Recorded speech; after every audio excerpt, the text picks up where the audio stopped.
Hi hello ನನ್ನ YouTube ಜನತೆಗೆ ನಮಸ್ಕಾರಗಳು. ರೇವತಿ ಪುಟ್ಟ ಪ್ರಪಂಚಕ್ಕೆ ಸ್ವಾಗತ. ಎಲ್ಲರೂ ಹೇಗಿದ್ದೀರಾ, ಚೆನ್ನಾಗಿದ್ದೀರಾ ಅಂತ ಅಂದ್ಕೊಂಡಿದ್ದೀನಿ. ಇವತ್ತು ಏನೇನು ಮಾಡ್ತಿದ್ದೀನಿ ಬನ್ನಿ ನೋಡೋಣ. ಮೆಣಸು ಬೇಯ್ತಾ ಇದೆ. ಇನ್ನು ಮರ್ಗೆಣಸು ತೊಗೊಬಂದಿದ್ರು ಮನೆಗೆ. ಇನ್ನು ಮರ್ಗೆಣಸು ಪಲ್ಯ ಮಾಡಿಬಿಡೋಣ ಅಂತ ಅಂದ್ಬಿಟ್ಟು ಅದನ್ನೆಲ್ಲ ಕಟ್ ಮಾಡಿ ನೀಟಾಗಿ ಸಿಪ್ಪೆ ಬಿಡಿಸಿ ಎಲ್ಲ ರೆಡಿ ಮಾಡ್ಕೊಂಡಿದ್ದೀನಿ. ವೀಡಿಯೋನೇ ಮಾಡ್ಕೊಂಡಿಲ್ಲ. ಆಮೇಲೆ ತಕ್ಷಣ ಬೇಯಬೇಕಾದ್ರೆ ಮಾಡಿಕೊಂಡೆ. ಆಲ್ಮೋಸ್ಟ್ ಎಲ್ರಿಗೂ ಗೊತ್ತಿರುತ್ತೆ ಅನಿಸುತ್ತೆ. ಗೊತ್ತಿಲ್ಲ ಅನ್ನೋರು ಕಮೆಂಟ್ ಮಾಡಿ, ಖಂಡಿತವಾಗ್ಲೂ ತೋರಿಸ್ತೀನಿ ಯಾವ ರೀತಿ ಮಾಡೋದು ಅಂತ ಅಂದ್ಬಿಟ್ಟು.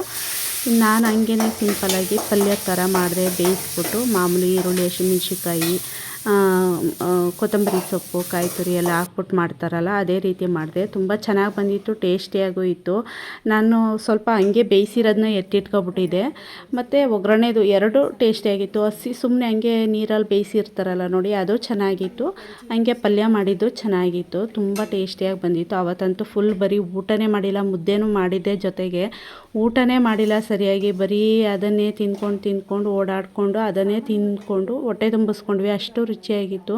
ನಾವು ಫಸ್ಟು ನಮ್ಮ ಕಡೆಯಲ್ಲೆಲ್ಲ ಜಾಸ್ತಿ ಮಾಮೂಲಿ ಸಿಹಿಗೆಣಸು ಬರ್ತಿತ್ತು, ಮರಗೆಣಸೆಲ್ಲ ಜಾಸ್ತಿ ತರ್ತಿರ್ಲಿಲ್ಲ. ಅಂದರೆ ಸಿಗ್ತಿತ್ತು ಆದರೆ ಜಾಸ್ತಿ ತರ್ತಿರ್ಲಿಲ್ಲ. ಇಲ್ಲಿ ಎಲ್ಲ ಅಂದರೆ ಇಲ್ಲಿ ಜಾಸ್ತಿ ಸಿಗುತ್ತೆ. ನಾನು ಇಲ್ಲಿ ಬಂದಮೇಲೆ ಸ್ವಲ್ಪ ನನಗೆ ಗೊತ್ತಾಗಿದ್ದು, ಒಟ್ಟಿನಲ್ಲಿ ಅಮ್ಮ ಮಾಡ್ತಿದ್ರು ಅಡುಗೆ, ನನಗೆ ಗೊತ್ತಾಗ್ತಿರ್ಲಿಲ್ಲ ಅವಾಗೆಲ್ಲ. ಸುಮ್ಮನೆ ತಿಂದ್ಕೊಂಡು ಯಾವ ತರಕಾರಿ ಏನು ಅಂತ ಗೊತ್ತಾಗ್ತಿರ್ಲಿಲ್ಲ, ತಿಂದ್ಕೊಂಡಿರ್ತಿದ್ದೆ. ಇವಾಗ ಇಲ್ಲಿಗೆ ಬಂದಮೇಲೆ ಸ್ವಲ್ಪ ತರಕಾರಿ ಅಂದರೆ ಕೆಲವೊಂದು ತರಕಾರಿ ಸುವರ್ಣ ಗೆಡ್ಡೆ ನೋಡಿರಲಿಲ್ಲ. ಈಗ ತುಂಬ ವರ್ಷಗಳಾಯಿತು ಬಿಡಿ ಅದು ಗೊತ್ತಾಗಿ. ಇವಾಗ ನಿಮಗೆ ಶೇರ್ ಮಾಡ್ತಿದ್ದೀನಿ ಅಷ್ಟೇ. ಇದ್ರ ಬಗ್ಗೆ ಗೊತ್ತಿರಲಿಲ್ಲ ಮೊದಲು ಅಂತ. ಇದು ತುಂಬ ಟೇಸ್ಟಿಯಾಗಿ ತುಂಬ ಚೆನ್ನಾಗಿರುತ್ತೆ ಮಾತ್ರ. ಬೇಯಿಸೋದ್ರಂತೂ ಬರೀ ಒಗ್ಗರಣೆ ಕೊಡದೇ ಇದ್ದರೂ ಬರೀ ಹಂಗೆ ತಿನ್ನೋಕ್ಕೂ ಚೆನ್ನಾಗಿದೆ, ಒಗ್ಗರಣೆ ಕೊಟ್ಕೊಂಡು ತಿಂದರೂ ಚೆನ್ನಾಗಿದೆ ಮಸಾಲೆ ಥರ. ಅದೆಲ್ಲ ಮಾಡಿ ರೆಡಿ ಮಾಡಿ ಎತ್ತಿಟ್ಟೆ. ಇನ್ನು ಮುದ್ದೆ ಮಾಡೋಣ ಅಂತ ಅಂದ್ಬಿಟ್ಟು ಮುದ್ದೆ ಮಾಡೋಕ್ಕೆ ರೆಡಿ ಮಾಡಿದೆ. ಮನೆಯಲ್ಲಂತೂ ಎಲ್ರಿಗೂ ಇಷ್ಟ ಆಯಿತು ಅದು. ಆ ಬೇಯಿಸಿಟ್ಟಿದ್ದನ್ನ ಹೋಗಿ ಬಂದು ಹಾಕಿಸ್ಕೊಂಡು ತಿಂದರು. ಜೊತೆಗೆ ಸ್ವಲ್ಪ ಮಾಮೂಲಿ ಊಟ ಅಡುಗೆ ಮಾಡಲೇಬೇಕಲ್ವ ಅಂತ ಅಂದ್ಬಿಟ್ಟು ಮಾಡಿದ್ರೆ ಅವ್ರು ಮುದ್ದೆನೇ ತಿನ್ನಲಿಲ್ಲ, ಹಂಗೆ ಇಟ್ಬಿಟ್ಟಿದ್ರು. ಇನ್ನೇನು ಮಾಡೋದು, ಇನ್ನು ಹಂಗೆ ಇಟ್ಟಿದ್ರಲ್ಲ, ಇನ್ನು ಸಂಜೆಗಾಗುತ್ತೆ ಅಂತ ಅಂದ್ಬಿಟ್ಟು ಎತ್ತಿಟ್ಟಿದ್ದಾಯಿತು ಅವತ್ತೆಲ್ಲ. ಇನ್ನು ಕಟ್ ಮಾಡಿದ್ದು ಏನು ಯಾವ ಥರ ಬಿಡಿಸೋದು ಅವೇನು ತೋರಿಸ್ತಿದೆ. ಯಾಕೆಂದರೆ ನಾನು ಹೇಳಿದ್ನಲ್ಲ ಎಲ್ಲ ಅದನ್ನ ಎಲ್ಲ ಕಟ್ ಮಾಡಿ ರೆಡಿ ಮಾಡಿ ಇಟ್ಬಿಟ್ಟಿದ್ದೆ. ಅದು ಸಿಪ್ಪೆ ತೆಗೆಯೋದು ಯಾವ ರೀತಿ ಮಾಡಬೇಕು. ಈಗ ಸಿಹಿಗೆಣಸಾದರೆ ಡೈರೆಕ್ಟ್ ಹಂಗೆ ತೊಳೆದ್ಬಿಟ್ಟು ಬೇಯಿಸಬೇಕು. ಇದು ಒಂದು ಲೇಯರ್ ಎಡಿಬೇಕು. ಇದನ್ನು ಕಟ್ ಮಾಡಿಬಿಟ್ಟು ಇಲ್ಲಿ ಬಳಸ್ತಿರೋರ್ಗೆ ಗೊತ್ತಿರುತ್ತೆ, ಕೆಲವು ಬಳಸಲ್ವಲ್ಲ. ಈಗ ನನ್ನ ಹೀಗೇನೆ ಇರ್ತಾರಲ್ವ ಗೊತ್ತಿಲ್ಲದೆ ಇರೋರು, ಅವ್ರಿಗೆ ಏನಾದರೂ ಅಂಥವ್ರಿಗೆ ತೋರಿಸಿ ಅಂದರೆ ತೋರಿಸ್ತೀನಿ ಖಂಡಿತವಾಗ್ಲೂ. ಇನ್ನು ಹಾಲು ಕಾಯಕ್ಕಿಟ್ಟಿದ್ದೀನಿ ನೋಡಿ, ಹಾಕ್ಕೊಟ್ಟಿದ್ದೀನಿ, ತಿಂತಿದ್ದಾರೆ. ಹೆಂಗೈತೆ ಟೇಸ್ಟು? ಖಾಲಿ ಆಗೈತೆ ಆಗಲೇ. ಬರ್ತಡೇ ಗಿಫ್ಟು ಅವತ್ತು ಕೊಟ್ಟಿರಲಿಲ್ಲ, ಇವಾಗ ಬಂದೈತೆ. ಅವ್ರು ತಿಂತ ಕೂತಿದ್ದಾರೆ ನೋಡಿ. ಈ ಸರಿ ಶರ್ಟ್ ಎಲ್ಲ ಆರ್ಡ್ರ್ ಮಾಡಲಿಲ್ಲ, ಬೇರೆ ಏನೋ ಆರ್ಡ್ರ್ ಮಾಡಿದೆ. ಆದರೆ ಇವಾಗ ಇದ್ರ ಅವಶ್ಯಕತೆ ಇಲ್ಲ ಅನಿಸುತ್ತೆ. ಈ ಕ್ಷಣಕ್ಕೆ ಇದ್ರ ಅವಶ್ಯಕತೆ ಇಲ್ಲ ಅನಿಸುತ್ತೆ, ಅಷ್ಟು ಇದೈತೆ. ತೊಳಿ ಓಪನ್ ಮಾಡಿ. Wish you happy birthday. ಎಷ್ಟು ದಿವಸ ಆಯಿತು ಅದು ಇವಾಗ ಬಂತಲ್ಲ. ನಾನೇನು ಮಾಡಲಿ, ಆರ್ಡ್ರ್ ಮಾಡಿದ್ದು ಏನಂದರೆ ಫ್ಯಾನ್ ಆರ್ಡ್ರ್ ಮಾಡಿದೆ, ಚಿಕ್ಕದು ಒಂದು. ಅದು ಏಕೆ ಈಗ ಅವ್ರಿಗೆ ಸೆಕೆ ಇತ್ತು, ಅಲ್ಲಿ ಸೆಕೆ ಅಂತ ಅಂದ್ಬಿಟ್ಟು ಶರ್ಟ್ ಬಟನ್ ಎಲ್ಲ ಬಿಚ್ಕೊಂಡು ಕೂತ್ಕೋತಿದ್ರು. ವೀಡಿಯೋ ಕಾಲ್ ಮಾಡಿದಾಗೆಲ್ಲ ನೋಡ್ತಿದ್ದೆ. ಇವಾಗ ಇದು ಬರೋ ತನಕ ಎಷ್ಟು ಚಳಿ ಸ್ಟಾರ್ಟ್ ಆಗಿಬಿಟ್ಟೈತೆ ಅಂತ ಅಂದರೆ ಅಷ್ಟು ಲೇಟಾಗಿ ಬಂದೈತಿದು. ಅಷ್ಟು ಚಳಿ ಗಾಳಿ ಇದು. ಈಗ ತಂದಿದ್ದು ಹಂಗೆ ಎತ್ತಿಡಂಗೆ ಆಯ್ತು. ಇವಾಗ ನೆಕ್ಸ್ಟ್ ಯೂಸ್ ಆಗುತ್ತೆ, ಅಲ್ಲಿ ತನಕ ಹಂಗೇನೆ ಒಟ್ಟಿನಲ್ಲಿ ಯೂಸ್ ಆಗುತ್ತೆ. ಹಾಂ, ನೋಡೋಣ ಹೆಂಗಿದೆ ಅಂತ ಅಂದ್ಬಿಟ್ಟು.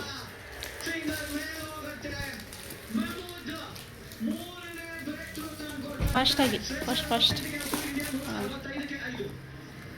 ಇಲ್ಲಿ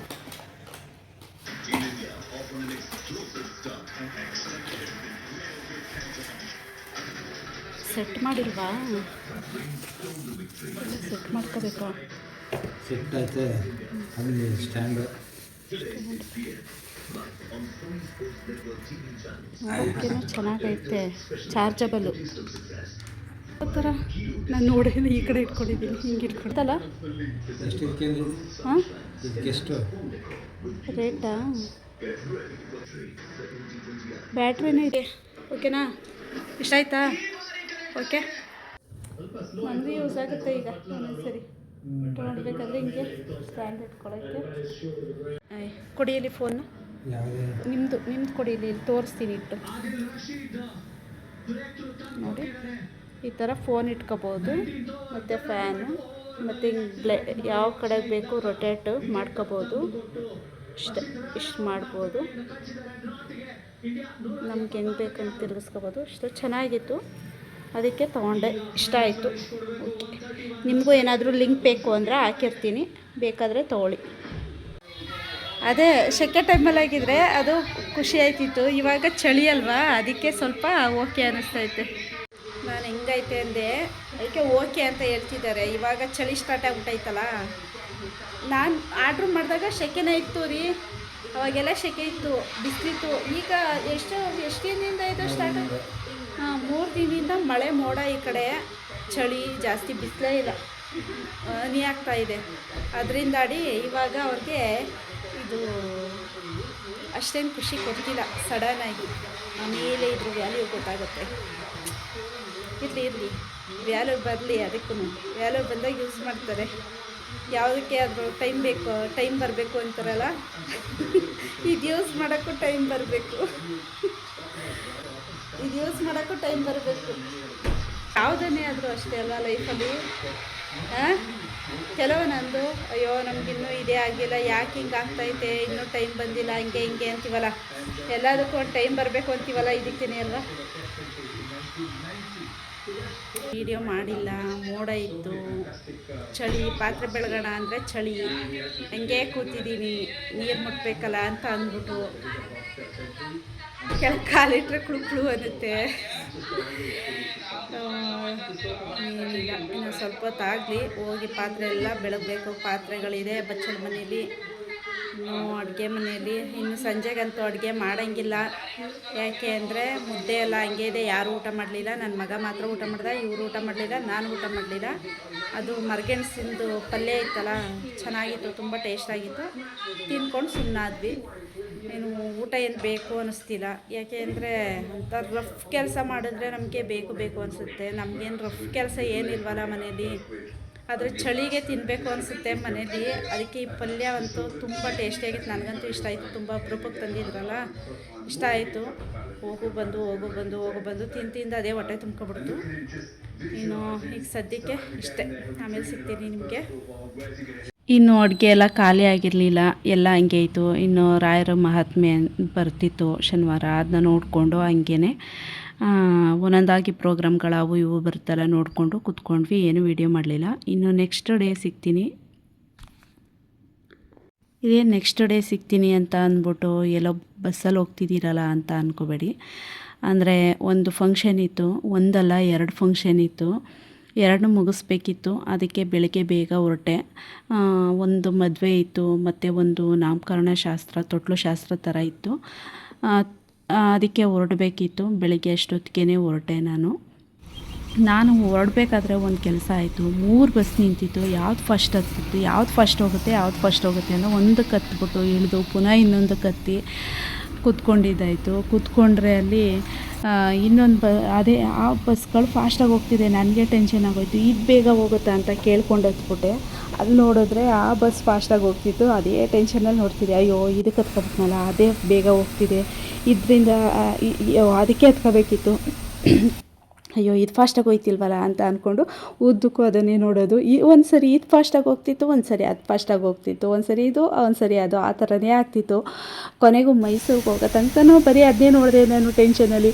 ಯಾಕೆ ಅಂದರೆ ಆ ಕಂಡಕ್ಟ್ರುಗಳು ನೋಡ್ತಿದ್ರು, ಡ್ರೈವರ್ಗಳು, ಕಂಡಕ್ಟ್ರುಗಳು, ಅಯ್ಯೋ ಈ ಬಸ್ ಹತ್ಬಿಟ್ಟು ಆ ಬಸ್ ಕತ್ಕೋತವ್ರಲ್ಲ ಅಂತ ಅಂದ್ಬಿಟ್ಟು ನನಗೆ ಒಂಥರ ಆಗೋಯ್ತು. ಯಾವ್ದು ಬೇಗ ಹೋಗುತ್ತೆ, ನನಗೆ ಅರ್ಜೆಂಟ್ 2 ಫಂಕ್ಷನ್ ಮುಗಿಸ್ಕೊಂಬರ್ಬೇಕಲ್ವ, ದೂರ, ಬೇಗ ಹೋಗಿದ್ದು ಬೇಗ ಬರ್ಬೋದು ಅಂತ ಅಂದ್ಬಿಟ್ಟು ಅವ್ರು ಬೇರೆ ನೋಡ್ತವ್ರೆ. ಅಯ್ಯೋ ದೇವರೇ ಏನಪ್ಪ ಇದು, ಈ ಬಸ್ಸೇ ಹೋಗ್ತಿದೆಯಲ್ಲ, ಆ ಬಸ್ ಬೇರೆ ಇಳಿದ್ಬಿಟ್ಟು ಈ ಬಸ್ಗೆ ಹತ್ತಿದ್ರೆ ಈ ಬಸ್ ಬೇರೆ ಇದೇ ಫಾಸ್ಟಾಗಿ ಸ್ಲೋ ಆಯ್ತಾಯ್ತಲ್ಲ ಅದೇ ಹೋಗ್ತಿದೆಯಲ್ಲ ಅಂತ ಅವರೇ ಹತ್ತು ಕೂರಿಸಿದ್ರು. ಇದೇ ಫಾಸ್ಟಾಗಿ ಹೋಗುತ್ತೆ, ಹತ್ತಿ ಹತ್ತಿ ಏನಿಲ್ಲ ಅಂತ ಅಂದ್ಬಿಟ್ಟು ಹತ್ತು ಕೂರಿಸ್ಬಿಟ್ರು. ನೋಡಿದ್ರೆ ಅವೆರಡು ಏನು ಚೆಚ್ಚಾಕೊಂಡು ಹೋಯ್ತೈತೆ, ಏನು ಅಷ್ಟು ಫಾಸ್ಟಾಗಿ ಹೊರಡ್ತೈತೆ. ಇನ್ನು ಹಂಗೇ ಬಸ್ಸಲ್ಲಿ ಒಬ್ಬರು ಆಂಟಿ ಪರಿಚಯ ಆದರು. ಹಂಗೇ ಮಾತಾಡ್ತಾ ಅವರು ಹಿಂಗೆ ನಾವು ಅಲ್ಲಿಯವರೇನೆ ಗುಂಡ್ಲುಪೇಟೆ ಅಂದರೆ ಮೈಸೂರವರಂತೆ, ನಾವು ಗುಂಡ್ಲುಪೇಟೆಯವರೇನೆ ಅಂತ ಅಂದ್ಕೊಂಡು ಅಲ್ಲಿ ಮಾತಾಡ್ಸಿದ್ರು. ಉದ್ದಕ್ಕೂ ಕಂಪ್ನಿ ಸಿಕ್ತು ಒಂದು. ಆಮೇಲೆ ಇನ್ನು ಬಸ್ ಸ್ಟ್ಯಾಂಡಲ್ಲಿ ನೋಡಿದ್ರೆ ನಮಗೆ ಗೊತ್ತಿಲ್ಲದೆ ಎಲ್ಲ ಒಂದೇ ಬಸ್ಸಲ್ಲಿ ಹತ್ಕೊಬಿಟ್ಟಿದ್ದೀವಿ. ಅಮ್ಮ ಆಂಟಿ ಅಲ್ಲಿ ಸಿಗ್ತೀನಿ ಅಂತ ಹೇಳಿದರು. ಆಮೇಲೆ ಅವ್ರು ಹತ್ಕೊಂಡ್ರು. ನಮ್ಮ ಅಕ್ಕನೂ ಅಲ್ಲೇ ಅದೇ ಬಸ್ಸಲ್ಲಿ ಹತ್ಕೊಬಿಟ್ಟಿದ್ದಾರೆ. ಅವ್ರು ಇರೋದೇ ಗೊತ್ತಿಲ್ಲ ನಮಗೆ. ಅವ್ರು ಹಿಂದೆ ಕೂತಿದ್ರಂತೆ. ಕೊನೆಗೆ ಇಳಿದ ಮೇಲೆ ಗೊತ್ತಾಯಿತು. ಎಲ್ರಿಗೂ ಒಂಥರ ಖುಷಿ ಆಯಿತು. ಇನ್ನು ಅವರೇ ಹೂವು ತಗೊಟ್ರು ಎಲ್ರಿಗೂ, ಮುಟ್ಕೊಳ್ಳಿ ಅಂತ ಅಂದ್ಬಿಟ್ಟು ಎಲ್ಲರೂ ಹೂವು ಮುಟ್ಕೊಂಡು ಇನ್ನು ಮದುವೆಗೆ ಹೊರಟ್ವಿ. ಯಾವ ಥರ ಆಯಿತು ಅಂದರೆ ಅಮ್ಮನೂ ಅಷ್ಟೇ ಬೇಗ ಹೊರಡ್ತೀನಿ ಅಂದಿದ್ರು. ನಾನು ಅಯ್ಯೋ ನಾನು ಲೇಟ್ ಆಯ್ತಲ್ವಾ, ನೋಡೋಣ ಆದರೆ ಹೋಗೋಣ ಇಲ್ಲಾಂದ್ರೆ ಇಲ್ಲ ಅಂತ ಅಂದ್ಬಿಟ್ಟು ಬಸ್ ಸ್ಟ್ಯಾಂಡ್ಗೆ ಹೋಗಿ ಅವ್ರಿಗೆ ಫೋನ್ ಮಾಡಿದೆ. ಅಲ್ಲಿ ನೋಡಿದ್ರೆ ಅವರು ಇಲ್ಲ ನಾವು ಇವಾಗ ಹೊರಟಿದ್ದೀವಿ ಅಂದರು. ಒಳ್ಳೇದೇ ಆಯ್ತಲ್ಲ, ಹಂಗಾದ್ರೆ ಎಲ್ಲರೂ ಒಟ್ಟಿಗೆ ಹೋಗ್ಬೋದಲ್ಲ ಅಂತ ಅಂದ್ಬಿಟ್ಟು ಆಯಿತು ನಾನು ಬನ್ನಿ ಬಸ್ ಸ್ಟ್ಯಾಂಡಲ್ಲಿದ್ದೀನಿ ಅಂತ ಅಂದ್ಬಿಟ್ಟು ಬಸ್ ಸ್ಟ್ಯಾಂಡಲ್ಲಿ ಫೋನ್ ಮಾಡಿದೆ. ಆಮೇಲೆ ಅವರು ಅಲ್ಲೇ ಆನ್ ದ ವೇ ಹತ್ಕೊಂಡ್ರು. ಅಕ್ಕನೂ ಅದೇ ಬಸ್ಸಲ್ಲಿದ್ದರು. ಇನ್ನು ಅಲ್ಲಿಂದ ಬಸ್ ಸ್ಟ್ಯಾಂಡಿಂದ ಎಲ್ಲ ಕಂಪ್ನಿ ಸಿಕ್ತು, ಮಾತಾಡಿಕೊಂಡು ಹೋದ್ವಿ. ಹೋದ ತಕ್ಷಣ ಮಾಮೂಲಿ ಕುಂಕುಮ ಎಲ್ಲ ಇಟ್ಟಿರ್ತಾರಲ್ಲ ಅದೆಲ್ಲ ತೊಗೊಂಡು ಹಂಗೆ ಒಂದು ಫೋಟೋ ವಿಡಿಯೋ ಎಲ್ಲ ಮಾಡಿಕೊಂಡು ನಮಗೆ ಅರ್ಜೆಂಟು ಹೋದ ತಕ್ಷಣ ಇನ್ನು ತಿಂಡಿ ತಿನ್ಕೊಬಿಡೋಣ, ಎಲ್ರಿಗೂ ಹೊಟ್ಟೆ ಹಸಿತಿತ್ತು. ಎಲ್ಲರೂ ತಿಂಡಿ ತಿನ್ನೋಣ ಅಂತ ಕುತ್ಕೊಳ್ಳೋಕೆ ನೋಡಿದ್ವಿ. ಆದರೆ ಒಬ್ಬರೂ ಇರಲಿಲ್ಲ, ಛತ್ರದಲ್ಲೂ ಇರಲಿಲ್ಲ, ಎಲ್ಲೂ ಇರಲಿಲ್ಲ. ಅಂದರೆ ದೇವ್ರ ತರಕ್ಕೆ ಹೋಗಿದ್ರು ಎಲ್ಲರೂ. ಇನ್ನು ದೇವ್ರು ತಗೊಬಂದ್ಮೇಲೆ ತಿಂಡಿ ಕೊಡೋದು. ಒಂದೊಂದು ಕಡೆ ಬೇಗ ಕೊಡ್ತಾರೆ, ಕೆಲವು ಕಡೆ ಬೇಗ ಕೊಡೋಲ್ಲ. ಇಲ್ಲಿ ಹಂಗಾಗಿತ್ತು. ಇನ್ನು ದೇವ್ರು ತೊಗೊಂಡು ಬಂದರು ಅದೇ ಟೈಮ್ಗೆ. ನಾವು ಬೇರೆ ಇನ್ನು ಎಲ್ಲರೂ ಹಂಗೆ ಸಿಕ್ತವ್ರನ್ನ ಹಂಗೆ ಮಾತಾಡಿಸ್ಕೊಂಡು ನಾನು ಮುಯ್ ಕವರ್ ತೊಗೊಂಡಿರಲಿಲ್ಲ. ಮುಯ್ ಕವರ್ ತೊಗೊಳ್ಳೋಣ ಅಂತ ಹೋದೆ. ನಮ್ಮ ಅಕ್ಕಂಗೆ ತಲೆನೋವಿಗೆ ಇನ್ನು ಅಮೃತಾಂಜನ್ಗೆ ಹುಡುಕೊಂಡು ಮೆಡಿಕಲ್ ಶಾಪ್ ಅಲ್ಲೇ ಪಕ್ಕದಲ್ಲೇ ಇತ್ತು.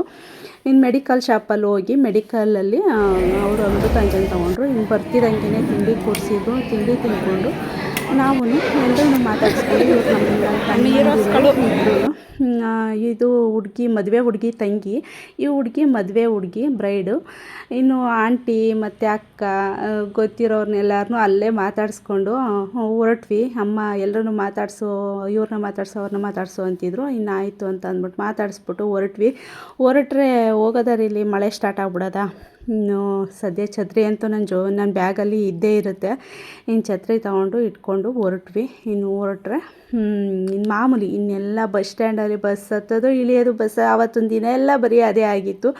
ಇನ್ನು ಹತ್ಕೊಂಡು ಇನ್ನು ನಾವು ನಮ್ಮೂರ ಕಡೆ ಹೊರಟ್ವಿ. ನಮ್ಮೂರು ಅಂದರೆ ಚುಂಚನಕಟ್ಟೆಯಲ್ಲಿ ಫಂಕ್ಷನ್ ಇತ್ತು, ಅಲ್ಲಿಗೆ ಹೊರಟ್ವಿ. ಇನ್ನು ನಾವು ಅದಕ್ಕೆ ಅಲ್ಲಿ ಎಲ್ರಿಗೂ ಹೇಳ್ಬಿಟ್ಟು ಬಾಯ್ ಮಾಡಿಬಿಟ್ಟು ಅವರು ಇರಿ ಊಟ ಮಾಡ್ಕೊಂಡು ಹೋಗಿ ಅಂದರು. ಇಲ್ಲ ಹಿಂಗೆ ಟೈಮ್ ಆಗಿಬಿಡುತ್ತೆ ಅಂತ ಅಂದ್ಬಿಟ್ಟು, ಯಾಕೆಂದರೆ ನನಗೆ ಟೈಮ್ ಆಗುತ್ತೆ ಇನ್ನು ಬರೋ ತನಕ. ಇಲ್ಲಿ ಗುಂಡ್ಲುಪೇಟೆಗೆ ಬರಬೇಕಲ್ಲ, ಅಲ್ಲಿಗೆ ಹೋಗಿದ್ದು. ಹುಣಸೂರಿಗೆ ಹೋಗಿ ಹುಣಸೂರಿಂದ ಇದಕ್ಕೆ ಹೋಗಿ ಚುಂಚನಕಟ್ಟೆಗೆ ಹೋಗಿ ಅಲ್ಲಿ ಫಂಕ್ಷನ್ ಮುಗಿಸ್ಕೊಂಡು ಬಂದಿದ್ದು.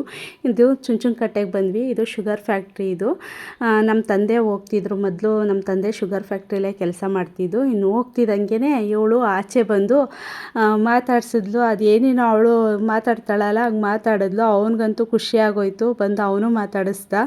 ಇನ್ನು ನಾವಂತೂ ಪ್ರೋಗ್ರಾಮ್ ಶುರುವಾಗ್ಬಿಟ್ಟಿರುತ್ತೆ ಅಂತ ಅಂದ್ಕೊಂಡು ಹೋದ್ವಿ. ಆದರೆ ಅಲ್ಲಿ ಇನ್ನೂ ಶುರುವಾಗಿರಲಿಲ್ಲ ಸದ್ಯ. ಅವಾಗ ತಾನೇ ರೆಡಿ ಮಾಡ್ತಿದ್ರು ಎಲ್ಲ. ನಾವು ಹೋದ್ಮೇಲೆ ಎಲ್ಲ ಒಬ್ಬೊಬ್ಬರಾಗಿ ನೆಂಟರುಗಳು ಬರೋಕ್ಕೆ ಶುರು ಆದರು ಮನೆಗೆ. ಇನ್ನು ಮಕ್ಕಳಂತೂ ಆಚೆನೇ ನಿಂತಿದ್ರು. ಹೋದ ತಕ್ಷಣ ಮಾತಾಡ್ಸಿದ್ರು. ಇನ್ನು ಒಳಗಡೆ ಹೋಗಿ ನೋಡಿದ್ರೆ ಎಲ್ಲ ಅವಾಗ ತಾನೇ ರೆಡಿ ಆಗ್ತಿದ್ರು. ಇನ್ನು ನಾವು ಕರೆಕ್ಟ್ ಟೈಮಿಗೆ ಹೋದ್ವಿ ಅಂದ್ಕೊಂಡ್ವಿ. ಆಮೇಲೆ ಎಲ್ಲರೂ ಮಾತಾಡ್ಸಿದ್ರು ಒಬ್ಬೊಬ್ಬರಾಗೆ ಬಂದು. ಎಲ್ಲರೂ ಸಬ್ಸ್ಕ್ರೈಬ್ ಮಾಡಿ ಅಂತ ಹೇಳಿ ಇನ್ನು ನನ್ನ ತಮ್ಮನ ಮಕ್ಕಳು ಬಂದು ಜೊತೇಲಿ ಕೂತ್ಕೊಂಡ್ರು. ಹಂಗೇ ಅವನು ಇಲ್ಲಿಗೆ ಬಂದಾಗ ಊರಿಗೆ ಬಂದಿದ್ನಲ್ಲ, ಆವಾಗ ಸಬ್ಸ್ಕ್ರೈಬ್ ಮಾಡು ಅಂತ ಹೇಳ್ತಿದ್ದೆ. ಅವಾಗ ಹೇಳಿರಲಿಲ್ಲ. ಈಗ ಅದನ್ನ ನೆನ್ಕೊಂಡು ಅತ್ತೆ ನಾನು ಸಬ್ಸ್ಕ್ರೈಬ್ ಮಾಡಿ ಅಂತ ಹೇಳ್ತೀನಿ ಅಂತ ಅಂದ್ಬಿಟ್ಟು ಅವನೇ ಬಂದು ಕೂತ್ಕೊಂಡ. ಆಯಿತು ಹೇಳು ಅಂತ ಅಂದ್ಬಿಟ್ಟು ಹೇಳ್ಕೊಡ್ತಾಯಿದ್ದೆ. ಅವನಿಗಿನ್ನೂ ಸಬ್ಸ್ಕ್ರೈಬ್ ಮಾಡಿ ಅಂತ ಹೇಳೋಕ್ಕೆ ಇನ್ನೂ ಸರಿಯಾಗಿ ಬರ್ತಿರ್ಲಿಲ್ಲ. ಅದನ್ನೇ ಹೇಳ್ಕೊಂಡು ಮಾತಾಡ್ತಾಯಿದ್ವಿ. ಹಂಗೇ ಅವ್ರ ಅಕ್ಕನ ಮಗಳೂ ಬಂದು, ಅಕ್ಕ ನೀವು ಮಾಡ್ತಿರೋದೇ ಗೊತ್ತಿರಲಿಲ್ಲ ನಮಗೆ, ಇವಾಗ ಗೊತ್ತಾಯಿತು ಅಂತ ಹಂಗೆ ಹೇಳ್ತಿದ್ಲು. ಇನ್ನು ಇವ್ರದಂತೂ ಎಲ್ಲೋದ್ರೂ ಗಲಾಟೆ ಇದ್ದೇ ಇರುತ್ತೆ. ಮೆಹಂದಿ ತೋರಿಸುವ ನಿಂತಲ್ಲಿ ಎಲ್ರಿಗೂ ನೋಡ್ತಾರೆ. ಇಲ್ಲಿ ಮೆಹಂದಿ ನೋಡಿ ನಮ್ಮ ಪಾಪಕ್ಕ ಇದು ಯಾರು ಕೊಟ್ಟಿದವ. ಹಾಯ್ ಎಲ್ರಿಗೂ. ಇಲ್ಲಿ ಪಾಪ ಹೇಳ್ಸ್ಬಿಡ. ಹುಡುಗಿನ ಅವಳು ಹುಡುಗ ಅಲ್ವಾ? ನಾನು ಹುಡುಗ ಅನ್ಕೊಬಿಟ್ಟಿದ್ದೆ ಕಣೋ. ಹುಡುಗಿನ ರುದ್ದಿ ಪಾಪ ತೂಗ್ತೀನಿ ಅಂತ ಲಾಲಿಲಿ ಹಾಕಿ ತೂಗ್ತಾ ಇದ್ದಾರೆ. ಬೈ ಬಿದ್ಬಿಟ್ಟಿಯ, ಹುಷಾರು ಖುಷಿ. ಈ ಕಡೆ ಬಾ, ಈ ಕಡೆ ಬಪ್ಪ ಗಾನು. ತಳ್ಬೇಡ ಆ ಕಡೆ, ಹುಷಾರು ಬಿದ್ಬಿಡ್ತಾಳೆ. ಈ ಕಡೆ ಬಾ, ಈ ಕಡೆ ಬಾ ಖುಷಿ. ಇಲ್ಲಿ ತೂಗು ಬಾ, ಈ ಕಡೆ ಬಾ. ಇಲ್ಲಿ ಬಾರೆ. ಹಾಂ ಇಲ್ಲಿ ಇಟ್ಕೊಳ್ಳೆ, ಇಲ್ಲಿ ಇಟ್ಕ. ಅಲ್ಲಿ ಹಂಗೆ ಇಟ್ಕೊಂಡು ತೂಗಿ ಜೋಜೋ ಜೋಜೋ ಹೇಳವ. ಜೋಜೋ ಹೇಳವ ಹೇಳಲ್ವಾ? Happy birthday. ಹಾಂ ಅದ್ರದ್ದು ಅವಳ ಹೆಸ್ರೇನು? ರುದ್ದಿಯಮ್ಮನ.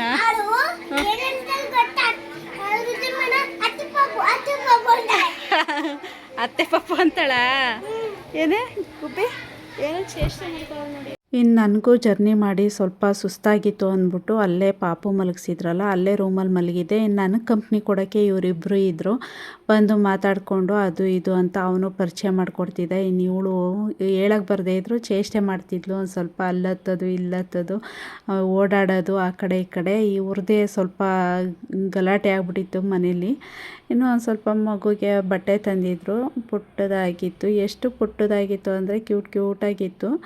ಮಕ್ಕಳು ಬಟ್ಟೆಗಳಂತೂ ಇವಾಗ ಏನು ದೊಡ್ಡವ್ರಿಗೆ ಬೇಕಾದರೂ ತೊಗೋಬೋದು. ಏನು ಮಕ್ಳುಗಳಿಗೆ ಇಷ್ಟಿಷ್ಟು ಅಗಲ ಇರುತ್ತೆ ಅಷ್ಟು ಜಾಸ್ತಿ ಕಾಸ್ಟ್ಲಿ ಇರುತ್ತೆ ಬಟ್ಟೆಗಳು. ಸಿಂಪಲಾಗೆ ತೊಗೊಬಂದಿದ್ರು, ಚೆನ್ನಾಗಿತ್ತು. ಇನ್ನು ಇದು ಪಾಪು ಅವರಮ್ಮ. ಇನ್ನು ಪಾಪು ಮಲಗಿತ್ತು, ಯಾಕೋ ಅಳ್ತಿತ್ತು ಅಂತ ಅಂದ್ಬಿಟ್ಟು. ಏಕೆಂದರೆ ಇಂಥ ಟೈಮ್ಗಳಲ್ಲೇ ಮಕ್ಕಳು ಜಾಸ್ತಿ ಸಿಡ ಅನ್ನೋದು, ಒಂಥರ ಅಳೋದು, ಜನ ನೋಡ್ತಾರಲ್ಲ ಅದಕ್ಕೋ ಏನೋ ಗೊತ್ತಿಲ್ಲ. ತುಂಬ ಅಳ್ತಿದ್ಲು ಅವತ್ತೆಲ್ಲ. ಅಳ್ತಿದ್ಲು ಅಕ್ಕ ಮಲಗಿಸಿದ್ದೀವಿ ಅಂತ ಅಂದ್ಬಿಟ್ಟು ಯಾರ ಹತ್ರನೂ ಹೋಗ್ತಿರ್ಲಿಲ್ಲ. ಸದ್ಯ ಮಲಗಿದ್ದು ಎದ್ದಾದಮೇಲೆ ಅವ್ರ ಅಮ್ಮನೇ ಎದ್ದು ರೆಡಿ ಮಾಡಿಸಿದ್ರು. ಇನ್ನು ನೆಕ್ಸ್ಟು ತೊಟ್ಲು ಶಾಸ್ತ್ರ ಎಲ್ಲ ಶುರು ಆಯಿತು. ಅಮ್ಮನೇ ಪೂಜೆ ಮಾಡಿದ್ರು ಫಸ್ಟು. ಇನ್ನು ಅದಾದಮೇಲೆ ಒಬ್ಬೊಬ್ಬರಾಗಿ ಒಂದು 5 ಜನ ಮುತ್ತೈದೆಯರು ಪೂಜೆ ಮಾಡ್ತಾರಲ್ಲ ಆ ಥರ ಎಲ್ಲ ಮಾಡಿಸಿದ್ರು. ಇನ್ನು ಅವರು ಟೈಮ್ ಆಗಲಿ ಅಂದರೆ ರಾಹುಕಾಲ ಎಲ್ಲ ಮುಗಿಲಿ, ಹಿಂಗೆ ಶಾಸ್ತ್ರ ಕೇಳ್ಕೊಂಬಂದಿರ್ತಾರಲ್ಲ ಒಳ್ಳೆ ಟೈಮಿಂಗ್ಸ್ಗೆ, ಆ ಟೈಮಿಂಗ್ಸ್ಗೆ ವೆಯ್ಟ್ ಮಾಡ್ತಾಯಿದ್ರು. ಎಲ್ಲ ನೆಂಟರು ಬಂದು ಪೂಜೆ ಎಲ್ಲ ಆಗಿ ಶಾಸ್ತ್ರ ಎಲ್ಲ ಶುರು ಮಾಡಿದ್ರು. ಒಂದು ಕಡೆ ಅರಿಶಿನ ಕುಂಕುಮ ಕೊಡೋಕ್ಕೆ ಶುರು ಮಾಡಿದ್ರು, ಇನ್ನೊಂದು ಕಡೆ ಮಗುನ ತೊಟ್ಲಿಗೆ ಹಾಕೋ ಶಾಸ್ತ್ರ ನಡೀತಿತ್ತು. ಅಂದರೆ ಫಸ್ಟು ಮಗು ಹಾಕೋಕ್ಕಿಂತ ಮುಂಚೆ ದೊಡ್ಡ ಮಕ್ಕಳು ಹಾಕ್ತಾರಲ್ಲ ಆವಾಗ ಹಂಗೆ ದೊಡ್ಡ ಮಗು ಅವ್ರ ಅಕ್ಕನ ಮಗನೇ ಮಲಗಿಸಿ ಮಾಡಿದ್ರು. ಇನ್ನು ಒಬ್ಬನೇ ಮಗು ಸಾಕು ಟೈಮ್ ಆಗುತ್ತಲ್ಲ ಅಂತ ಅಂದ್ಬಿಟ್ಟು ಅವನ್ನೇ ಏಳಿಸ್ಬಿಟ್ಟು ಸಡನ್ನಾಗಿ ಅವಳನ್ನ ಮಲಗಿಸಿದ್ರು. ಇನ್ನು ನಮ್ಮ ಗಾನು ಇದ್ದವನು ನನ್ನ ಮಲಗಿಸು ಅಜ್ಜಿ ಅಂದವನೇ ಕೇಳಿಸಿಲ್ಲ ನಮ್ಮಮ್ಮಂಗೆ. ಆಮೇಲೆ ಅದಕ್ಕೊಂದು ಸ್ವಲ್ಪ ಹೊತ್ತು ನನ್ನ ಮಲಗಿಸ್ಲಿಲ್ಲ ಅಂದ್ಕೊಂಡು ಅದಕ್ಕೊಂದು ಸ್ವಲ್ಪ ಹೊತ್ತು ಮುನಿಸ್ಕೊಂಡ. ಸರಿಯಾದ ಅಲ್ಲೇ ಪುನಃ ಕೇಕ್ ಕಟಿಂಗ್ ಎಲ್ಲ ಮಾಡಿಸಿದ್ರು. ಆ ಟೈಮಲ್ಲಿ ಒಂದು ಸ್ವಲ್ಪ ಮುನಿಸ್ಕೊಂಡು ಆಗೆಲ್ಲ ಕಿರ್ಚಿ ಎತ್ತಿ ರಂಪ ಮಾಡ್ದೆ. ಈ ಮಕ್ಕಳದೇ ಗಲಾಟೆ ಆಗೋಗ್ಬಿಟ್ಟಿತ್ತು. ಇನ್ನು ಮಗುನಂತೂ ತೊಟ್ಲಿಗೆ ಹಾಕಿದ್ರು. ನಾಮಕರಣ ಥರ ಸಿಂಪಲಾಗೆ ಮನೇಲೇ ಮಾಡಿಕೊಂಡ್ರು. ಇನ್ನು ನಮ್ಮ ಕಡೆ ಎಲ್ಲ ಹಿಂಗೆ ಸಿಂಪಲಾಗಿ ಮಾಡೋರು ಇರ್ತಾರೆ, ಗ್ರ್ಯಾಂಡಾಗಿ ಮಾಡೋರು ಇರ್ತಾರಲ್ವ, ಆ ಥರ ಮಾಡಿದ್ರು. ಇನ್ನು ಮಗು ಅಂತೂ ಅಳೋದು ಬರೀ ಅಳ್ತಿತ್ತು. ಅವ್ರ ಅಮ್ಮನ ಬಿಟ್ಟು ಯಾರ ಹತ್ರನೂ ಹೋಗ್ತಿರ್ಲಿಲ್ಲ. ನಾನಂತೂ ಎತ್ಕೊಳ್ಳೋಕ್ಕೆ ಹೋಗಲಿಲ್ಲ. ನನಗೇನಿದ್ರು ಮಕ್ಕಳು ನಗ್ತಾ ಇದ್ದರೆ ಸ್ವಲ್ಪ ಎತ್ಕೋತೀನಿ, ಅಳ್ತಾ ಇದ್ದರೆ ಚಂಡಿ ಮಾಡ್ತಿದ್ರೆ ನನಗೆ ಇನ್ನೂ ಅಳ್ಸೋಕ್ಕೆ ಇಷ್ಟ ಆಗಲ್ಲ, ಕೊಟ್ಬಿಡ್ತೀನಿ. ಆಯಿತು ಇರಲಿ ಹಂಗೇನೆ ಅಲ್ಲೇ ಮಾತಾಡಿಸ್ಬಿಟ್ಟು ಸುಮ್ಮನೆ ಆಗ್ಬಿಡ್ತೀನಿ. ಹಾಗೆ ಅಂದರೆ ಸಮಾಧಾನದಿಂದ ಇದ್ದರೆ ಸರಿ ಪಾಪ ಮಾತಾಡಿಸಿ. ನಾವೇನೋ ಖುಷಿಗೆ ಏನಪ್ಪ ಅಂತ ಮಾತಾಡಿಸ್ತಿರ್ತೀವಿ. ಇನ್ನು ಮಕ್ಕಳು ಚಂಡಿ ಇಟ್ಕೊಬಿಟ್ರೆ ಅವ್ರಿಗೂ ರಿಸ್ಕ್ ಆಗುತ್ತೆ ಪಾಪ. ಎತ್ಕೊಳ್ಳೋದು ಮಾಡೋದು ಕಿರಿಕಿರಿ ಆಗ್ತಿರುತ್ತೆ, ಎಲ್ರಿಗೂ ಕಿರಿಕಿರಿ. ಅವ್ರಿಗಂತೂ ಎತ್ಕೊಳ್ಳೋರ್ಗಂತೂ ಇನ್ನೂ ಕಿರಿಕಿರಿ ಆಗುತ್ತೆ. ಇನ್ನು ಹಂಗೆ ಸಿಂಪಲಾಗಿ ಕೇಕ್ ಕಟಿಂಗ್ ಮಾಡಿಸಿದ್ರು. ಕೇಕ್ ಕಟಿಂಗ್ ಮಾಡಿಸಿ ಅಲ್ಲಿರೋರಿಗೆಲ್ಲ ಕೊಟ್ಟರು. ಹಂಗೇ ನಾವು ಊಟ ಎಲ್ಲ ಮಾಡಿಕೊಂಡು ಹಿಂದೆ ಎಲ್ಲ ನಾಯೆಲ್ಲ ಸಾಕಿದ್ರು, ಹಸು ಎಲ್ಲ ಸಾಕಿದ್ರು ನೋಡಿಕೊಂಡು. ಸರಿ ಅಂತೂ ನವಿಲೆಲ್ಲ ಇತ್ತು ಇವ್ರದ್ದು. ಒಂಥರ ಅಲ್ಲಿ ನವಿಲುಗಳೆಲ್ಲ ಪಕ್ಷಿಗಳು ಅಂದರೆ ಅಲ್ಲಿ ಎಲ್ಲ ಗದ್ದೆಗಳು ಜಾಸ್ತಿ ಇರೋದ್ರಿಂದ ಆ ಕಡೆ ಎಲ್ಲ ಬರುತ್ತಂತೆ. ಸರಿ ನವಿಲಿತ್ತು, ಅದನ್ನ ನೋಡೋಣ ನವಿಲೇನಾದರೂ ಇರುತ್ತೇನೋ ಅಂದ್ಕೊಂಡು ಹೋದೆ. ಇಲ್ಲಿ ನೋಡಿದ್ರೆ ಹೊಸ್ದಾಗಿ ನಾಯಿ ತಂದುಬಿಟ್ಟಿದ್ದಾರೆ, ಸಾಕಿದ್ರು. ಅದಂತೂ ನನಗೆ ಭಯ ಆಗ್ತಿತ್ತು ಫಸ್ಟು. ಈಗ ತುಂಬ ನಾವು ಫಸ್ಟೆಲ್ಲ ನಾಯಿಗಳು ಬೆಕ್ಕು ಅದ್ರ ಜೊತೆಯೆಲ್ಲ ಇರ್ತಿದೆ. ಈಗ ತುಂಬ ವರ್ಷ ದಿನಗಳಾಗೋಯ್ತಲ್ಲ, ಇವಾಗಂತೂ ಒಂಥರ ಹತ್ರಕ್ಕೆ ಹೋಗೋಕ್ಕೆ ಭಯ ಆಗ್ತಿತ್ತು. ಅವರು ಏನಿಲ್ಲ ಏನು ಹೆದರ್ಕೋಬೇಡಿ, ಫ್ರೆಂಡ್ಲಿ ಆಗಿದೆ ಅದು, ಎಲ್ಲರ ಜೊತೆನೂ ಚೆನ್ನಾಗಿರುತ್ತೆ, ಏನು ಬೊಗಳಲ್ಲ, ಮಾತಾಡಿಸಿ ಅಂದರು. ಆಮೇಲೆ ಹೋಗಿ ಒಂದು ಸ್ವಲ್ಪ ಹೊತ್ತು ಆಟ ಆಡಿಸ್ಕೊಂಡು ದೂರದಲ್ಲೇ ಅದನ್ನ ತಲೆಯೆಲ್ಲ ಸಾವರಿ ಅದು ಚೆನ್ನಾಗಿ ಒಳ್ಳೆ ನಮ್ಮ ಜೊತೆ ಎಲ್ಲ ಚೆನ್ನಾಗಿ ಇದಾಗಿತ್ತು, ಫ್ರೆಂಡ್ಲಿ ಆಗಿತ್ತು. ಒಂದು ಸ್ವಲ್ಪ ಏನೂ ಇಲ್ಲ, ನಾರ್ಮಲಾಗಿ ಮುದ್ದು ಮಾಡಲಿ ಅಂತಲೇ ಒಂದು ಸ್ವಲ್ಪ ಇದು ಮಾಡ್ತಿತ್ತು ಅದು, ಆಟ ಆಡಿಸ್ಲಿ ಅಂತ ಅಂದ್ಬಿಟ್ಟು. ಮಕ್ಕಳು ಓಡಿದ್ರೆ ನೋಡಿ, ಅಲ್ಲಿ ಮಕ್ಕಳಿಂದ ಎಲ್ಲ ಓಡ್ತಿತ್ತು, ನಾವು ಅದನ್ನೆಲ್ಲ ನೋಡಿಕೊಂಡು ಮಾತಾಡಿಸ್ಕೊಂಡು ಅದು ಮ್ಯಾಚಿಂಗ್ ಆಗ್ಬಿಟ್ಟಿದ್ದೀವಿ ನಾವು. ನಾನು ನನ್ನ ತಮ್ಮ ಮ್ಯಾಚಿಂಗ್ ಹಾಕ್ಕೊಂಡಿದ್ದೀವಿ ನೋಡಿ. ಬಾಯ್, ಇಲ್ಲಿ ನೋಡು, ಬಾಯ್ ಮಾಡು. ಹಾಂ ಹಾಂ, ಬಾಯ್ ಬಾಯ್ ಮಾಡಿ ಇಬ್ರು. ಇನ್ನು ಇವ್ರು ಬಾಯ್ ಮಾಡೋದು ನೋಡ್ಬಿಟ್ಟು ಅವಳು ಅಲ್ಲೇ ನಿಂತ್ಕೊಂಡು ಬಾಯ್ ಮಾಡ್ತಿದ್ಲು. ಅವಳು ವಾಶ್ರೂಮ್ ಕೊಟ್ಟೋಗಿದ್ಲು, ಅದಕ್ಕೆ ಆಚೆ ಬಾ ಅಂದರೆ ಬರ್ತಿರ್ಲಿಲ್ಲ. ಇನ್ನೆಲ್ರಿಗೂ ಹೇಳ್ಬಿಟ್ಟು ಬಾಯ್ ಮಾಡಿಬಿಟ್ಟು ಹೊರಟ್ವಿ. ನಾವು ಇಷ್ಟು ದೂರ ಬಂದು ಚುಂಚನಕಟ್ಟೆಗೆ ಹೋಗ್ತಾ ಇದ್ರೆ ಹೇಗೆ ಅಂತ ಅಂದ್ಬಿಟ್ಟು ನನ್ನ ತಮ್ಮನ ಕೇಳಿದೆ. ಆಯಿತು ಅಂತ ಅಂದ್ಬಿಟ್ಟು ಅಮ್ಮನ ಕೇಳಿಕೊಂಡು, ಅಮ್ಮ ಬಸ್ ಸ್ಟ್ಯಾಂಡಲ್ಲಿರಿ ನಾವು ಬರ್ತೀವಿ ಅಷ್ಟರೊಳಗೆ ಅಂದ್ಬಿಟ್ಟು ಅಮ್ಮನ ಅಲ್ಲಿ ಕೂರಿಸ್ಬಿಟ್ಟು ನಮ್ಮ ಪಾಡಿಗೆ ನಾವು ಹೋದ್ವಿ. ಅಂದರೆ ಏನು ನಾನ್ ವೆಜ್ ತಿನ್ಕೊಂಡು ನೀವು ಅಲ್ಲೆಲ್ಲ ನೋಡಿ, ಇದು ನಾವು ಮದುವೆ ಅದಕ್ಕೆ ಚೌಟ್ರಿ ಅದು. ಇನ್ನು ಅಮ್ಮ ಇದೆ, ನೀವು ಅನ್ಕೋಬೋದು ಇದೇನು ನಾನ್ ವೆಜ್ ತಿಂದ್ಕೊಂಡು ದೇವಸ್ಥಾನಕ್ಕೆ ಹೋಗ್ತಿದ್ದೀರಾ ಅಂತ. ಖಂಡಿತವಾಗ್ಲೂ ಇಲ್ಲ, ದೇವಸ್ಥಾನಕ್ಕಂತೂ ಹೋಗಲಿಲ್ಲ ನಾವು. ಸುಮ್ಮನೆ ಹೊರ್ಗಡೆ ವ್ಯೂ ನೋಡಿಕೊಂಡು ಹೊಳೆ ಬಂದಿದೆಯಾ ಇಲ್ವಾ ಅದನ್ನ ನೋಡಿಕೊಂಡು ಬರೋಣ ಅಂತ ಹೋದ್ವಿ. ನನ್ನ ಅದೃಷ್ಟಕ್ಕೆ ಸ್ವಲ್ಪ ಹೊಳೆ ಬಂದಿತ್ತು, ಅಂದರೆ ಕೊಡಗಿನ ಸೈಡ್ ಮಳೆ ಆಗಿತ್ತು ಅನಿಸುತ್ತೆ. ಅಲ್ಲಿ ಮಳೆ ಆದರೆ ಇಲ್ಲಿ ಚೆನ್ನಾಗಿ ನೀರು ಬರುತ್ತೆ. ಆಮೇಲೆ ಸದ್ಯ ಮಳೆ ಬಂದಿತ್ತು, ಹೋಗಿ ಯಾಕೆ ನಿಮ್ಮ ಅದೃಷ್ಟಕ್ಕೆ ನೀರು ಬಂದಿದೆ ಚೆನ್ನಾಗಿ ನೋಡ್ಕೊಳ್ಳಿ ಅಂತ ಅಂದ. ಇನ್ನೂ ಜೋರಾಗಿ ಬಂದಿರುತ್ತೆ, ಎಷ್ಟು ಅಂದರೆ ಆ ಗಿಡಗಳೆಲ್ಲ ಮುಚ್ಚೋಗಿರುತ್ತೆ, ಅಷ್ಟು ನೀರು ಬರುತ್ತೆ. ನಮಗಂತೂ ಅಲ್ಲಿರೋರಿಗೆ ಯಾವಾಗಲೂ ಖುಷಿಯಾಗುತ್ತೆ ನಮಗೆ ಹೊಳೆ ನೋಡೋಕ್ಕೆ. ನಮ್ಮೂರು ಎಷ್ಟು ಸರಿ ನೋಡ್ತಿರ್ತೀವಿ, ಆದರೆ ಎಷ್ಟು ಸರಿ ನೋಡಿದ್ರೂ ಒಂಥರ ಖುಷಿ ನಮಗೆ. ಅಲ್ಲಿಗೆ ಹೋಗಿದ್ದು ಬಂದಾಗೆಲ್ಲ ಅಲ್ಲಿಗೆ ಹೋಗಲೇಬೇಕು, ನೋಡಬೇಕು ಅನ್ನಿಸ್ತಿರುತ್ತೆ ನಮಗೆ. ಆ ಥರ ಒಂಥರ ಖುಷಿಯಾಗುತ್ತೆ ನಮಗಂತೂ ತುಂಬ. ಇನ್ನು ಅಲ್ಲಿಗೆ ಹೋದ್ಮೇಲೆ ಅದನ್ನ ನೋಡದೆ ಬಂದರೆ ಸಮಾಧಾನನೇ ಇರಲ್ಲ, ಹೋಗ್ಲಿಲ್ವಲ್ಲ ಅಂತ ಅನ್ನಿಸ್ತಿರುತ್ತೆ. ಇನ್ನು ಸ್ವಲ್ಪ ನೀರು ಬಂದಿತ್ತು, ಇನ್ನೂ ಚೆನ್ನಾಗಿ ಬರುತ್ತೆ ನೀರು. ಇನ್ನು ಯಾರ್ಯಾರು ನೋಡಿಲ್ಲ ಅವರೆಲ್ಲ ಬಂದು ನೋಡಿ ಅಂತಲೇ ನಾನು ಹೇಳ್ತೀನಿ. ಇನ್ನು ನೋಡಿರೋರು ಯಾರಾದರೂ ಇದ್ದರೆ ಕಮೆಂಟ್ ಮಾಡಿ ಯಾರ್ಯಾರು ನೋಡಿದ್ದೀರಾ ಅಂತ ಅಂದ್ಬಿಟ್ಟು. ಇನ್ನು ನಾವು ಅಲ್ಲೇ ಸ್ವಲ್ಪ ಹೊತ್ತು ಫೋಟೋಶೂಟು ಅಂತ ಎಲ್ಲ ಫೋಟೋ ಎಲ್ಲ ತೊಗೊಂಡು ಒಂದು ಸ್ವಲ್ಪ ಹೊತ್ತು ರಶ್ ಇತ್ತು. ಸ್ವಲ್ಪ ಸಂಡೇ ಅಲ್ವಾ, ಎಲ್ಲ ಜನ ಎಲ್ಲ ಬಂದಿದ್ದರು, ಸ್ವಲ್ಪ ಟೂರಿಸ್ಟ್ಗಳು. ಇನ್ನು ನಮ್ಮಮ್ಮನೂ ಫೋನ್ ಮಾಡೋಕ್ಕೆ ಶುರು ಮಾಡಿದ್ರು, ಇನ್ನು ಬಸ್ ಬರುತ್ತೆ ಬಂದ್ಬಿಡಿ, ಇನ್ನೂ ಲೇಟ್ ಮಾಡ್ಕೊಂಡು ನಿಂತ್ಕೋಬೇಡಿ ಅಲ್ಲೇನೆ ಅಂತ ಅಂದ್ಬಿಟ್ಟು. ಇನ್ನು ಆಯಿತು ಅಂತ ಅಂದ್ಬಿಟ್ಟು ಇನ್ನು ಹಂಗೇ ನೋಡಿಕೊಂಡು ನಾನು ನಿಮಗೆ ಒಂದು ಕ್ಲಿಪ್ ತೋರಿಸೋಣ ಅಂತ ಅಂದ್ಬಿಟ್ಟು ಅದಕ್ಕೋಸ್ಕರನೇ ಹೋದೆ ಅಲ್ಲಿ ದೇವಸ್ಥಾನದ ಹತ್ರಕ್ಕೆ. ಇನ್ನು ಅದೆಲ್ಲ ಮಾಡಿಕೊಂಡು ಬರೋ ಟೈಮ್ಗೆ ಅಮ್ಮ ಅಷ್ಟರೊಳಗೆ ಫೋನ್ ಮಾಡಿದರು. ಇನ್ನು ದೇವಸ್ಥಾನ ಅಂತೂ ವ್ಯೂವು ಮತ್ತು ವಾತಾವರಣ ತುಂಬ ಚೆನ್ನಾಗಿರುತ್ತೆ. ಯಾರ್ಯಾರು ನೋಡಿಲ್ಲ ಅವ್ರು ಖಂಡಿತವಾಗ್ಲೂ ಮಿಸ್ ಮಾಡ್ಕೋಬೇಡಿ. ಒನ್ ಡೇಗೋಸ್ಕರ ಬಂದು ಆರಾಮ್ಸೆ ಟೈಮ್ ಸ್ಪೆಂಡ್ ಮಾಡಿಬಿಟ್ಟು ಹೋಗ್ಬೋದು. ₹1 ಖರ್ಚಾಗಲ್ಲ, ನಿಮ್ಗೊಂದು ಸ್ವಲ್ಪ